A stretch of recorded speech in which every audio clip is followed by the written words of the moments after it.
دعا په داسې طریقه پکار ده چې اول خو عاجزۍ سره کینا د التحیات په شکل باندې کینا د ټولو نه مخکې درود شریف په جناب محمد رسول الله باندې وایا اسانه درود ابراهیمی اللهم صل علی محمد وعلى آل محمد دا درود چې کله ختم کی د دینه بعد اسماء الحسنا د الله وایا خسته خسته نمونه الله رحمان رحیم مالک قهار جبار عزیز یا حنان یا حنان یا منان یا منان یا حی یا قیوم یا ذو الجلال والاکرام هو الاول والآخر والظاهر والباطن وهو بكل شيء علیم. او د دینه بعد چې اسماء الحسنا ختم کی د عربی دعاګانې او کو قرآنی دعاګانې ربنا آتنا فی الدنیا حسنه وفي الاخره حسنه وقنا عذاب النار رب لا تذرني فردا ربنا هب لنا من ازواجنا وذرياتنا قرة اعين وجعلنا للمتقين اماما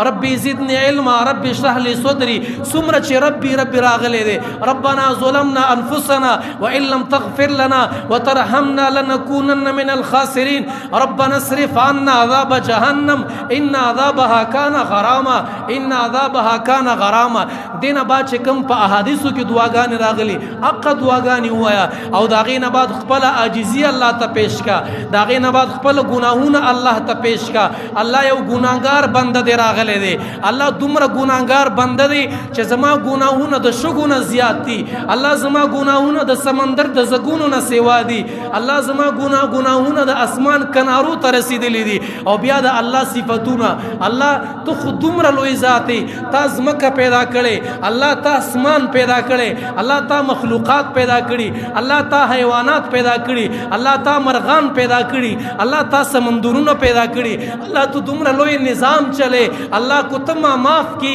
زما معافی تا تګران نه ده الله زما بخل تا تګران نه دي الله ته کریمی الله ته رحیمی الله ته غفوری الله ته ارحم الراحمین. یو ګناګار بندستا په چوکاټ باندې ناشته یو ګناګار بندستا در تراغله دی یو ګناګار بنده معافی لراغله دی یو ګناګار بنده د ګنا نه پریشان دی یو ګناګار بنده د دنیا مصیبتونو راغسته دی الله ستانه استامینه غواړم الله ستانه ستا رضا غواړم الله تعالی اخلاص غواړم الله د اسلام کامیابی غواړم الله د مسلمان کامیابی غواړم الله د قران کامیابی غواړم. دا دعاګانې چې وکي په دې ستړی شي نو بیا هغه نه بعد الله تخپل حاجت وایا الله تخپل ضرورت وایا الله بیمار یې منو صحت را لراکا الله قرضدار یې منو قرض می خلاص کا الله مصیبت تیرا مانی مصیبت را نه لری کا الله پریشانی د پریشانی را نه اخوا کا. د قصې دعاګانې به الله رب العزت قبلې دا زمنګ رواجی دعاګانې دا زمنګ د دعا طریقه چې بس دعا ما وبخي